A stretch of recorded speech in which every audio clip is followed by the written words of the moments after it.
Head kuulajad, head vaatajad, meil on Jaaniga jälle hea meel teid tervitada meie piibli saate juures. Ehk siis täna me räägime sellest, kus me eelmine kord pooleli jäime. Ehk siis lubasime eelmise saate lõpus ka rääkida siis nuhtlustest, mis siis Egiptust tabasid seoses sellega, et Vaaro ei olnud nõus Iisraeli rahvast Egiptusest vabaks laskma. Aga veel kord enne, kui ma Jaanile tere ütlen, siis ennem seda veel vabandused eelmise saate pärast, et meie heli kehvakene oli. Loodan, et täna oleme me tehniliselt nii palju võimekamad, et enam heli meil nii-öelda vingerbussi ei mängi. Tere, Jaan! Tere! No nii, Jaan, kuidas meil on siis selle teise Moosese raamatuga? Meil on kõik hästi, et me võime peale hakata. Ja. Väga hea.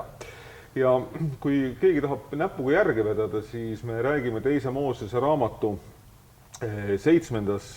peatükist alates. On siis need nuhtlused meil kirjas. Ja issand siis annab Moosesele ja Aaronile ülesande minna siis Vaaro juurde. Ja ma, nii nagu olen ikka teinud, ma loen selle sissejuhatuse siit ka ära, et me kõiki neid tekste ei loe, aga et oleks aru saada, millest me räägime, siis see kõlab nõnda. Ehk siis tegelikult 6. peatüki 28. salmist alates Jumal annab ülesande Moosesele ja Aaronile ja kirjutatud siis on. Selle päeval, kui issand rääkis Moosesega Egiptuse maal, rääkis issand Moosesele öeldes, mina olen issand, räägi Vaarole Egiptuse kuningale kõike, mis ma sulle räägin.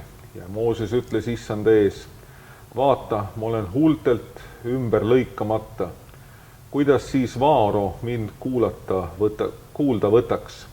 Ja issand ütles Moosesele, vaata, ma panen sind Vaarole jumalaks ja su vend Aaron olgu sulle prohvetiks. Sina räägi kõik, mida ma sind käsin ja su vend Aaron rääkigu Vaarole, et ta laseks Iisraeli lapsed oma maalt ära minna. Aga mina teen kõvaks Vaaro südame ja teen palju imetegusid ja tunnustähti Egiptuse maal.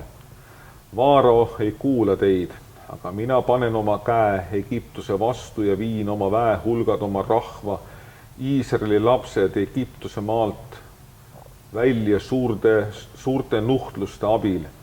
Ja Egiptus peab tundma, et mina olen issand, kui ma sirutan oma käe Egiptuse kohale ja viin Iisraeli lapsed nende keskelt välja. Ja Mooses ja Aaron tegid nõnda, nagu issand neid oli käskinud, nõnda nad tegid. Mooses oli 80 aastat vana ja Aaron oli 83 aastat vana, kui nad Vaaroga rääkisid.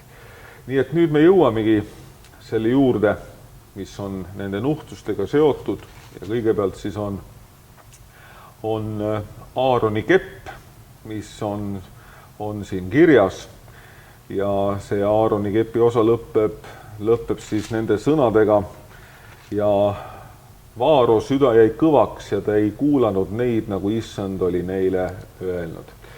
Ma kõigepealt tahaksin, Jaan, hoopis rääkida seda, et see sissejuhatus on natukene selline, et tegelikult nagu oli juba ette näha, et ei ole sugugi nii, et Jumal, nii nagu ta tegi Soodom ja Gomorra linnadega, et jättis mingi kauplemise võimaluse või mingi tagaukse, et tegelikult Jumal näeb ikkagi juba ette, et neid nuhtluseid tuleb rohkem kui üks ja ta isegi ütleb, et ma teen Vaaro südame kõvaks, et ennast siis nii-öelda rohkem näidata, et ei olnud nii, et piltlikult öeldes, et kui Aaroni kepiga seotud see nii-öelda, tahaks öelda võlumine, võlumine sellesse konteksti ei sobi. Aga et ei olnud sugugi nii, et kohe peale esimest nuhtlust nii-öelda Vaaro oleks reageerinud, et oleks võinud, aga ometi Jumal ei lase selle sündida. Kas sul on selle kohta ka mingisugune seletus, et miks Jumal niimoodi laseb üldse neid nuhtluseid nii palju, et äkki oleks ühest piisanud, miks neid peab nii palju olema, miks see rahvas nii palju peab kannatama? No seda võib vaadata nagu kahest vaatenurgast, et kõigepealt võib vaadata seda Vaaro vaatenurgast ja Vaaro vaatenurgast nägi asi siis välja niimoodi, et Iisraellased oli olnud tööjõud ja loomulikult ei olnud ta huvitatud, et seda tööjõudu lasta minema. aga nüüd, kui vaadata asja Jumala ajalooplaani seisukohalt, nii nagu teine Moosese raamat seda näeb, siis sealt on ikkagi väga selgelt ju näha seda, et Jumalal on Iisraeliga eriline kavatsus. Ta pole lihtsalt üks paljudest rahvastest, vaid ikkagi eriline välja valitud rahvas ja loomulikult ka tema pääsemine peab selles mõttes olema eriline, et kui nüüd oleks siis asi piirdunud sellega, et kohe oleks see rahvas vabaks lastud ja ilma probleemideta sinna Kaanani maale läinud, noh, nii oleks ju võinud ka minna, aga põhimõtteliselt kõik see, mis ikkagi sünnib selle rahva elus, peab olema eriline ja see eriline ei pruugi olla sugugi kerge alati. Kas siin äkki võib olla ka nagu see, mis võib ka mõjutada seda või noh, me praegu oletame mõnes mõttes või noh, ma pigem ütleks, et oletame, vaid et nagu selliseid lihtsa inimese küsimusi esitades võiksid nagu ju ka edasi minna. Et tegelikkuses noh, oli ka vaja ju seda, et nagu me näeme, siis Vaaro nii-öelda tarkadel teadlastel, kuidas iganes neid ei nimeta, on ju tegelikult paljude nende imetegude jaoks nii-öelda seletus ja vastus, ehk siis mis ei ole piisavalt veenvad. Me nüüd küll lõppu vaadates teame, et üks on see, mille vastu Vaaro ja tema targad ei saanud, aga ütleme, et eelnevalt nagu noh, ütleme nii, et Jumal tegelikult äkki paneb enda nii-öelda mõjujõudu maksma sellega, et näidates, et tegelikult, et jah, et võib teha neid asju, te võite inimestele neid asju seletada, aga lõpuks tuleb ikkagi midagi sellist, mis ei ole sugugi noh, nii-öelda teile võimetepärane või võimalus neid seletada või õpetada. Et kas see võib ka seal taga olla? Jaa, no tegelikult siin on kujutatud konflikti otseselt, et ühel pool on siis Vaarao oma ebajumalate ja oma nõidedega ja teisel pool on siis Iisraeli jumal oma prohvetitega. Ja see on selles mõttes umbes selline kokkupõrge, nagu hiljem on lugu Eeli ja Paali prohvetitest Karmeli mäel, eks ole, et küsimus on ju tegelikult selles, et kelle jumal on tugevam, kas egiptlaste oma või iisraellaste oma. Ja selle loo mõte on ikkagi ühemõtteliselt näidata seda, et iisraellaste jumal on tugevam, et ta on tugevam kõikidest teistest jumalatest, tugevam nõidedest ja tarkadest. Jaa, aga läheme siis nende nuhtluste juurde, mis meil siia siis ette on antud. Seda esimest sai mainitud ja see võib-olla on üks selliseid lihtsamaid, mis noh, võiks öelda, et tuleb nagu esile. Ehk siis on tegemist maoga, noh, et mul tuleb kohe silme ette see, et selliseid trikke olen minagi näinud, kuidas tänapäeval on inimestel selline tugev pulk, mida ta käes hoiab ja siis, kui ta selle maha viskab, siis see pulk muutub selliseks, noh, kuidas ma ütlen, lödiks, aga mitte elavaks. Et siin tuleb muidugi seda tähele panna. Et umbes samasugune tähendamine, samasugune noh, siis nii-öelda hoiatus võiks öelda, et seal veel otseselt mingit ohtu nagu rahval ei olnud, et lihtsalt noh, mao näol kindlasti küll. Aga igatahes selline esimene. On sul midagi selle kohta öelda? On küll, et vaata, sa mainisid võlukeppi siin selle Aaroni kepiga seoses. Ja tegelikult siin on üks probleem, millest peab rääkima natukene pikemalt, on siis ime ja nõiduse suhe. Aha. Ehk siis teiste sõnadega väga paljud sellised teod, mida siis piiblis nimetatakse imetegudeks, väliselt ei erine mitte millegi poolest nendest tegudest, mida nimetatakse siis nõiatempudeks, eesti keeles nõiatempudeks või siis nõidumiseks. Maagiaks. Ja see on üks põhjus, mis pärast ka mitmed vanakiriku isad on, nad ei ole imesid eitanud, aga nad on öelnud, et tuleb väga ettevaatlikult imedesse suhtuda, sest põhimõtteliselt selliseid imetegusid väliselt, nagu isegi Jeesus Kristus tegi, on teinud ka paganlikud nõiad. Väliselt nad on sarnased, aga tegelikult seal taga on erinevad jõud ja neil on tegelikult erinev eesmärk nendega. Et ühesõnaga, et inimestel on alati see oht, et kui ta kogeb midagi erakordset, siis ta läheb selle mõju alla ja teda võidakse niimoodi ära eksitada. Ja need ei pruugi olla sugugi jumalikud imed, või need võivad olla hoopis nõia poolt tehtud tembud, mille taga on tegelikult siis kurjad vaimud. Kas me saame öelda ka seda, et need nuhtlused, mis nüüd hakkavad olema, et kui see esimene võib-olla selle ühe mao näol oli, eks ole, suhteliselt leebe, noh, seal tekkis neid rohkem, sest ka Egiptuse targad oma kaikad suutsid nii-öelda elavaks muuta, ehk siis see ei mõjutanud. Ja siis järgmine nuhtlus ongi siis see, kuidas niiluse vesi muutub vereks. Ma ei tea, kas ta nüüd päris nii-öelda vereks muutus, ma ei tea, kas keegi näpu sinna sisse torkas ja ütles, et see on veri või muutus ta lihtsalt punaseks. Ta muutus punaseks ja ilmselt see vesi muutus ka maitse poolest, nii et ta nii-öelda rikuti ära olulise veeallikana, see Niiluse jõgi. Ja on ju terve hulk uurijaid, kes on püüdnud neid Egiptuse nuhtlusi ka nii-öelda loomulikes piirides mõtestada ja üldiselt jõudnud seisukohale, et enamik nendest nimetegudest on kuidagi ka nii-öelda looduslikult selgitatavad ja üks hüpotees on, seda ei ole keegi suutnud tõestada, aga tal on palju pooldajaid olnud. On see, et kusagil 1600 aasta paiku ennem Kristuse sündimist toimus üks hästi suur vulkaanipurse Vahemere ruumis. Teera vulkaanipurse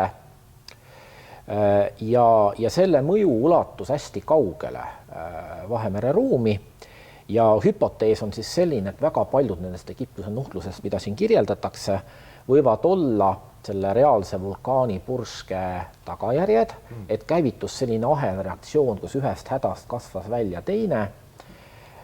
Nii et on püütud ka täiesti siis ütleme sellist ajaloolist või ütleme looduslikku seletust nendel otsida.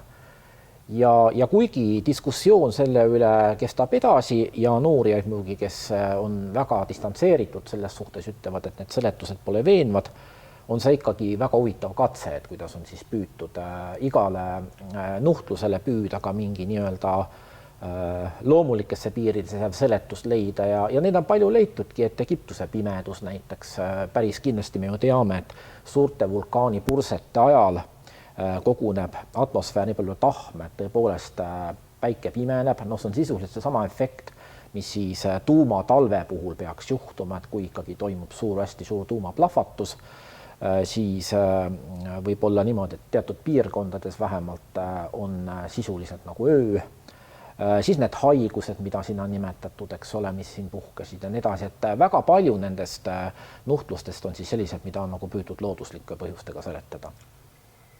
Jaa, eks ühel hetkel inimesed oskasid siiski ka päikesevarjutust ennustada, me teame, et mingitel puhkudel on ka seda nii-öelda kasutatud, et päikesevarjutus kui selline, eks ole, et on teatud, et millal see tuleb ja siis on seda püütud nii-öelda tuua välja kui sellist väge ja võimu näitavat, mis inimesel on antud, et ta saab päikese ära kaotada. Aga see on ikkagi väga väheste selline oskus olnud, et enamik on ikkagi näinud seda nii, et kui ikkagi päike pimeneb ja taevas pimeneb, siis see on sisuliselt nagu sellise kaoseelse olukorra tagasipöördumine, et kui loomislugu loome, eks ole, kui maa oli tühi ja paljas veel ja oli ürgvesi ja nii edasi, et see on nagu pigem selle olukorra tagasipöördumine hästi hirmutav selles mõttes, või see vana inimesel olla.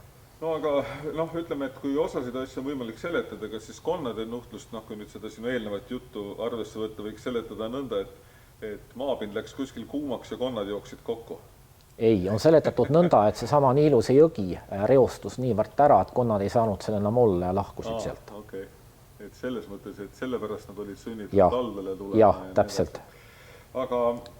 Aga siis on ju siit edasi veel, eks ole, kui meil kõik neid nuhtlused ei ole mõtet meil nagu täpsemalt üles loetleda, sest siin järgmiseks on sääskene nuhtlus, parmude nuhtlus, mis on siis selliste putukate näol, mis nagu me teame, ka väga-väga tüütu, eks ole, või siis... Ja pealegi nad kandsid erinevaid haigusi, ärme unusta. Absoluutselt. Ja loomakatk näiteks, mis on täiesti siis paised, rahe ja rohutirtsud. Kuni tänaseni on see väga paljudes idamaades väga suur nuhtlus, et kui rohutirtsu parv tuleb, siis nad söövad kõik lagedaks, prohvetid on kasutanud Jumala kohtuvõrdpildina, seda on Joel näiteks. Ja muuseas nende rohutirtsude tulekuga, kui see parv tuleb, kaasneb ka see, et nad pimendavad taeva, et ühesõnaga see parv on nii suur, et inimesed ei näe päevavalgust enam, kes seal juures viibivad. Ja need nuhtlused järjest kõik toimivad, nagu me siin eelpool ütlesime ka, et kõigile neile on ka täiesti selgelt olemas seletus, ehk siis on targad need, kes oskavad seda seletada, näidata, et siin ei ole mitte midagi jumalikku, mitte midagi erilist. Ei, nii ei saa öelda, et pole midagi jumalikku. Me peame nüüd rääkima ikkagi sellest, et kuidas muistsed inimesed... Jumaliku all just nimelt seda, et see ei ole nagu midagi sellist Jehova poolt või issanda poolt antud nagu asja, et nemad nägid seda, et näed, et saavad tegutseda küll ka väiksemad nii-öelda tüübid ja jumalad. Aga ole hea, räägi. No siin on väga oluline see, et kuidas ja ikkagi piibliaegsed inimesed maailma tajusid ja kuidas tänapäeva inimesed maailma tajuvad. Et kindlasti ei saa väita seda, et tänapäeva inimene ei usu imedesse. On tehtud küsitlusi erinevates Euroopa riikides. Ma kõige uuematega pole kursis, aga ma olen lugenud, ütleme, 2000-ndate alguses ilmunud küsitlusi erinevate riikide kohta.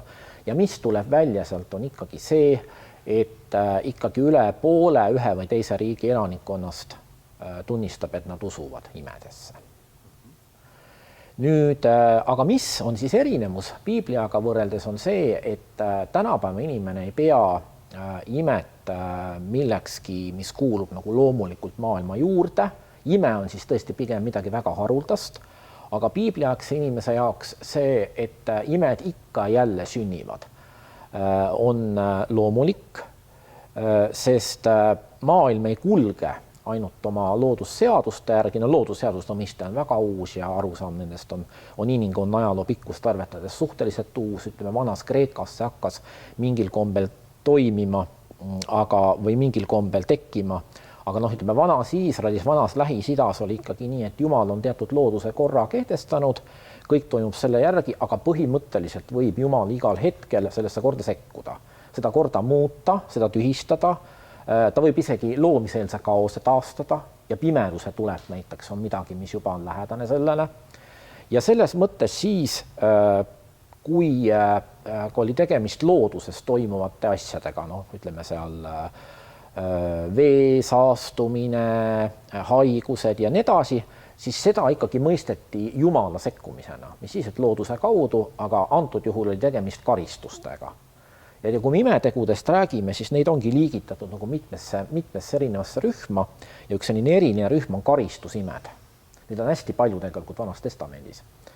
Ja karistusimed on just nimelt sellised Jumala teod, millega ta püüab siis mõjutada inimesi pöörduma või siis mingisuguste nende eksimuste pärast ta nuhtleb neid, nii nagu ta egiptlasi nuhtleb selle pärast, et ta ei lase iisraellasi vabaks. Ja nende karistusimedena iisraellased seda võtsid, lugesid neid tekste ja nende jaoks see oli tegelikult oluline sellest suurest loost, millest nad osa on, ehk siis eksodusest Iisraeli rahva väljaminekust Egiptuses, et olulised ei ole isegi mitte need üksikud nuhtlused või nende detailid, vaid see teadmine, et Jumal oma vägeva käega tõi Iisraeli välja Egiptusest. Võiks öelda lausa nii, et see on nende usutunnistus kuni tänaseni. Ametlik usutunnistus on muidugi kuule Iisrael, issand, meie Jumal on ainus Jumal, aga võib öelda ikkagi niimoodi, et see sama eksoduse lugu tervikuna, mida ühel aastal, ühel väga olulisel pühal meenutatakse, on juutide jaoks usutunnistusega võrreldav. Ja see lause, et Jumal, meie Jumal tõi välja meie rahva Egiptusest orjusest, on praktiliselt usutunnistus. Jaa, see oli selles mõttes väga hea vahemärkus. Tõesti, et ma aeg-ajalt kipun ära unustama, et ikkagi tänane inimene ei ole nii religioosne, aga tollele ilmselt inimesed palju religioossemad, ükskõik millesse nad siis ka ei uskunud. Just nimelt selle tõttu, et nii palju oli seletamatut ja selle tõttu nende religioossus oli ilmselt palju suurem. Aga nüüd lähekski selle nuhtluse juurde, kui seda nuhtluseks saab nimetada, et mis puudutab siis esmasündinud nii-öelda tapmist, ehk siis tegelikult... No see oli vast kõige suurem nuhtlus. Jah, see oli ikka väga suur nuhtlus, aga sellepärast mõtlen, et kas seda nuhtluseks saab nimetada, et see on tegelikult lausa häving, kui mitte öelda, et kaos, et nuhtlus on midagi, mis läheb mööda, aga eks ka seda võib öelda, et läks mööda. Aga see on nagu omaette oluline peatükk, mida meil tuleb meeles pidada, sest eks on meilgi ju selle sündmusega teatud selged sidemed. Ja see hakkab tegelikult peale juba sellest, et tegelikult on, ütleme, et Aaron ja Mooses suhteliselt ära väsinud selle vaara juures jah, käimisest. Sest need käigud on edutud. Jah, täiesti edutud ja lõpuks tekib vanas testamendis mitmel puhul võib näha seda, kuidas prohvetid hakkavad väsima, pettuma, et nad muudkui käivad, kuulutavad ja mitte midagi ei juhtu. Sellist, mis nagu tõesti pöörduks, mul alati tuleb meelde prohvet Joona, kes on lausa pärast tige Jumala peale, et tema käis kuulutas hävingut ja võtta näpust. Nad riskivad oma eluga, nad riskivad Jumala autoriteediga. Et selles mõttes on seda ääretult palju. Aga läheme selle Egiptuse kõige suurema nuhtluse või kaose juurde, ehk siis see on esmasündinud hukkumine, ehk siis see kuulutus, sellest hakkab see peale, et Jumal ütleb, et nüüd kõik esmasündinud Egiptuses peavad surema, olgu nad siis egiptlased ise, olgu nad kõik inimesed, kes seal elavad või loomad, kõik esmasündinud peavad surema. Ja taas need uurijad, kes on loomulikke seletusi otsinud, ütlevad, et ka selle taga võib olla siis ajalooline sündmus, mingisugune suur taud, mille tulemusena just lapsi suri massiliselt. Ja. Aga ainult siis esmasündinud lapsed. On isegi üks seletus selle kohta välja mõeldud ja kui ma nüüd õieti mäletan, see seletus nägi välja niimoodi, et esmasündinud olid nagu eelistatud teiste hulgas, nad said rohkem toitu kui teised. Ja kuna selles toidus oli midagi, mis seda haigust nagu põhjustas, siis seetõttu nemad olid need ohvrid. Ehk siis nemad said täisannus ja saada vähem. Täpselt. Aga me tuleme ikka piibli juurde tagasi, et neid lood on tore teada teinekord seal taustal, aga ütleme, et siis jah, see esmasündinud kuulutatakse hävingut ja nagu ma põgusalt ütlesin, siis välja arvatud need, kellel on täidetud teatud tingimused ja need tingimused olid siis seotud väga konkreetselt selle sündmusega, mida meiegi peame tähtsaks ja oluliseks, on siis ütleme, et selles sündmuses tekkis püha, mille nimi on paasapüha, eks ole, ehk siis nii nagu issand ütleb, et sellel ööl käib tema mööda Egiptust ringi ja surevad kõik esmasündinud, piiblis küll kirjeldatakse seda natuke pikemalt ja keerulisemalt, aga põhimõte on seesama, välja arvatud siis ainult nendest kodadest läheb ta mööda, mille uksepiidad on tõmmatud üle siis ohvri looma verega ja kus toimub siis samal ajal, kui surm käib ringi Egiptuse maal, siis toimub nii-öelda paasa söömaaeg. Ja milleks on ka antud väga konkreetsed juhised, kuidas seda tuleb teha ja mismoodi, aga ma võib-olla need detailid, kui sul on midagi toredat sinna öelda, siis hea meelega kuulan. No paasa söömaaeg ju on praegugi juhtida väga oluline. Jah, just see nüanss, mis ma tahtsin öelda, et kui seal need detailid, seal oli see, kuidas tuleb kõik eraldi hoida ja eraldi panna ja mida süüa ja kuidas süüa, et seal neid detaile on ääretult palju, ma ei tea, kas me neid kõigist jõuame rääkida. Ei jõua. Jah, et see oli nagu see minu mõte. Aga ole hea, räägi sellest paasa söömaajast, et mis selle paasa söömaajaga siis nii-öelda tekkis või mis seal nagu olulist on? No paasapühad vaieldamatult on juutide üks olulisemaid pühi ja nad on nii olulised, et kui Uues Testamendis näiteks räägitakse Jeesuse käimisest Jeruusalemmas, Johannese evangeeliumi järgi ta käib seal korduvalt, siis öeldakse, ta läks jälle pühade ajaks Jeruusalemma. Et see oli niivõrd oluline püha, et ei olnud isegi täpsustada vaja, mis püha mõeldud on, et kui lihtsalt räägiti üldiselt pühast, siis see püha oli ikkagi paasapüha. Nii nagu Rooma riigis, eks ole, ikkagi mõistet urbs, linn kasutati Rooma riigis ainult ühe linna kohta, Rooma kohta. Teiste linnade kohta kasutati teist sõna. Aga paasapühade mõte on siis meenutada just nimelt et samu sündmusi, millest me täna räägime, ehk siis egiptlaste väljatulekut, iisraelaste väljatulekut Egiptusest. Ja selle paasapüha tähistamise juures oli nagu kaks sellist olulist asja. Üks oli see, et me peame arvestama, et me räägime ajast, kui need tekstid kirja pandi, sellel ajal, eks ole, eksisteeris Jeruusalemma tempel.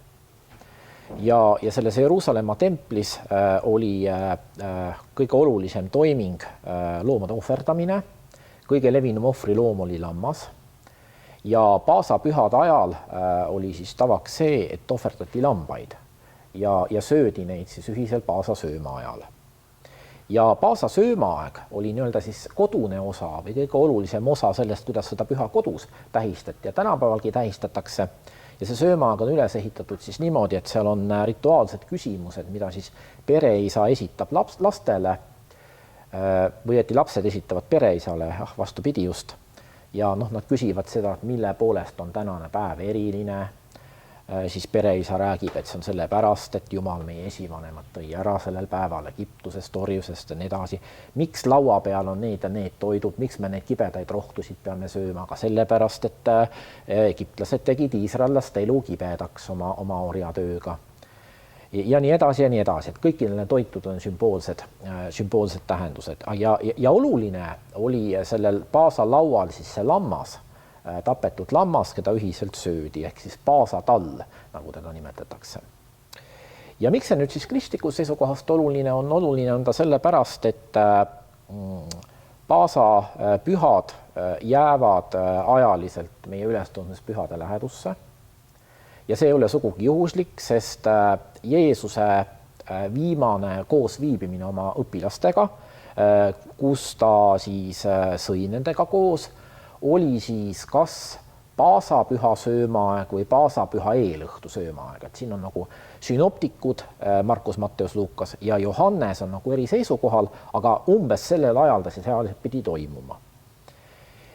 Ja nüüd oluline on see, et sellest paasa sündmusest ehk siis Egiptusest välja minekust on saanud kristlikus pärimuses nii-öelda tüüpos lunastuse kohta. Ehk siis teiste sõnadega Egiptus on siis see maailm piltlikult öeldes, kus inimesed patu ja kurjuse ja surma valitsuse all vangis on justkui vangis. Paulus räägib ka, et kes teeb pattu, on pattu ori, eks ole. Vangiks on seda küll tõlgitud, aga sõna-sõnalt ta on ori. Ja Egiptusest välja tulek sümboliseerib siis lunastust Kristuse kaudu. Ehk siis teiste sõnadega Kristus on justkui uus Mooses või teine Mooses, et miks ta mäejuttu, see peab mäe pealt, eks ole. Mooses ka ju mäe pealt kõneles, et see on teadlik paralleel siin. Kuigi samas Heebrea kiri rõhutab, et Jeesus oli ikkagi kõikidest nendest Vanatestamendi jumalameestest võrratult üle ja tema ohver, tema ristisurm on võrratult üle nendest ohvritest, mis templis toodi. Aga mis on oluline, on see, et sellest majade märgistamisest siis selle talle verega on saanud ristimise tüüpos. Ristimine on see, mis päästab inimesi surmast. Ja küll me ei mõista seda niimoodi, nagu vanal ajal seda mõisteti, et see füüsiliselt surematuks inimese muudab. Oli kristlasi, kes nii uskusid seda sõna-sõnalt, aga ta annab inimesele igavese elu. Ta on vajalik lunastuseks. Ja teiselt poolt paasatall, kui me hakkame vaatama, kuidas Jeesuse surma on mõtestatud Vanas Testamendis, siis üks selline väga laialt levinud kujund on ohver, mille kaudu seda on mõtestatud.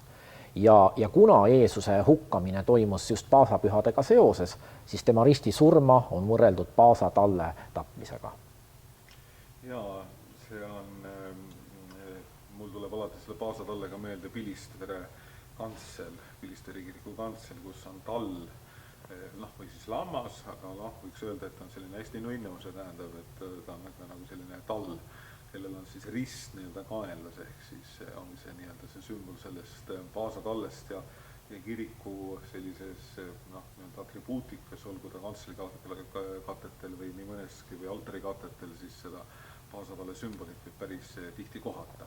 Ja endast mõistetavalt, sellepärast, et Kristuse ristisurm on keskne Uues Testamendis ja selleks, et seda mõtestada, tuli kasutada selliseid mõisteid ja pilte, mis olid tolle inimestele tutnud, kõnetasid neid ja paasatall kõnetas kristlasi, kellest enamik oli ju juudid sellel ajal, kui Uus Testament kirja pani ikka väga tugevalt. Ja, et siin on muidugi hea paralleel tuua ka sellest, eks ole, et need uksepiidad, mis olid võõvatud üle verega, siis nendest läks surm mööda ja siit tuleb ka kristlusesse see hea paralleel, kus meiegi ütleme, et osa saades Kristuse ihust ja verest ka meie pääseme sellest surmast. Või siis nagu me varem oleme öelnud, et on mitu surma, eks ole. Esimene surm ja teine surm, aga siin mõeldakse siis seda nii-öelda teist surma, et see on see, millest siis kristlane pääseb, nii et igal juhul jälle paasasööma ja meenutamine kristlastele on igati kohane ja õige, just nimelt tuletades meile meelde küll seda, mida Jumal on Iisraeli rahva juures teinud, aga samaaegselt tuletades meelde, et ka meie oleme nii-öelda siis elust osa saavad, kui me oleme saanud osa Kristusest. Täpselt nii. Eks ole. kas selle Paasa söömaja puhul meil on veel midagi sellist, mida peaks tähele panema või selle esmasündinute puhul, noh, sest üldine pilt on ju see, et eks ole, et ka Vaaro esmasündinu sureb ja ta on selle peale hästi kuri. Ma mäletan üht filmi, kunstilist filmi, kus lausa ta käibki oma pojaga mööda templit ringi, kes on surnuna ta süles ja siis nõuab kõikidelt tarkadelt ja nendelt, kes ennem olid väga edukad oma maagia viljelemises, noh, kui nii võib öelda, et siis nüüd ütleb, et äratage nüüd mu poeg ellu, äratage ta ellu, ta lausa näitab poega neile, et tõstke ta nüüd püsti, et ta peab nüüd ellu ärkama, et kus see nüüd on ja loomulikult siis selle vastu need targad ja kes siis Vaaro juures on olnud, selle vastu nad enam ei saa. No üks paralleel on, ehk siis see, et Jeesuse kohta kasutatakse muu hulgas ka niisugust tiitlit Uues Testamendis nagu esmasündinu surnute hulgast. Ja esmasündinu tähendab erilist. Nii nagu esimesed eluavaldused kõik Iisraeli arusaamääle, olgu esimesed viljavihud põllult, mis üles korjati, loomade esimesed pojad, nad nii-öelda kuulusid eriliselt Jumalale, eks ole, tuli ohverdada. Samamoodi, eks ole, Jeesus kui esmasündinu ohverdatakse, sureb ristil. Ja samas just esmasündinu kui eriline, kui erilises suhtes Jumalaga olev. Et see moment tuleb ka Jeesuse puhul välja, et see tiitel ei ole juhuslikult valitud. Ma jäin korraks mõtlema, ma nüüd ei jõudnud üle kontrollida, seda ei tulnud varem pähe, nii nagu selle saate puhul ikka sageli juhtub, et jutu käigus tulevad mingid mõtted, et see sõna Paasa, heebreakeelne tähendus, kas see oli Pesach? Jah. Ja see ju ei tähenda mitte söömist, või see tähendab möödaminemist. Jah, mäletan just õigesti. Jah. Et see on nagu ka väga huvitav tähelepanek, et see Paasa söömaaeg võiks nii-öelda, kui otse peaks tõlkima, siis tõlkida möödaminemise söömaaeg. Just, ja see meenutab siis seda surma mööda minemise söömaaeg. Just seda ööd, kui pääsesid Iisraeli lapsed. Jah, just. Vot nii, aga siit edasi, mis siis juhtub sellise kiirustades üle öeldud on see, et tõesti, et esmasündinud siis surevad ja tegelikult 13. peatüki, teise Moosese raamatu 13. peatüki siis pealkirjaks on pandud esmasündinud pühitsetakse Issandale ja Issand rääkis Moosesega öeldes, pühitse mulle kõik esmasündinud, kõik Iisraeli laste emakodade avajad inimestest ja kariloomadest, need olgu minu. No see ongi seesama asi, mida ma rääkisin, just nimelt, et see on seletus ühtlasi ka selle kohta, et miks on siis need esmasündinud erilised, miks nad kuuluvad eriliselt Jumalale. Ja siit tulebki siis seesama hapnemata leibade püha, eks ole, mida siis tuleb pidama hakata ja tekib ka siin siis see hetk, et kus nüüd Vaaro laseb sellel rahval minna, nähes, et tal ei ole mitte midagi selle rahvaga peale hakata, sellepärast, et nende Jumala on võimsam. Aga see on ainult tal hetkeline liigutus, meeleliigutus, mille tulemusel ta laseb rahval minna, vaid me teame, et kui see rahvas liikuma hakkab, siis Vaaro sugugi sellega enam leppida ei taha. Vaid hakkab rahvast jälitama. Hakkab rahvast jälitama ja sealt tulevad meie järgmise saate teemad, mis on seotudki siis põgenemisega ja 10 käsuga ja kõige sellega seonduvaga, mis siis veel teise Moosese raamides jääb. Aitäh sulle, Jaan! Aitäh!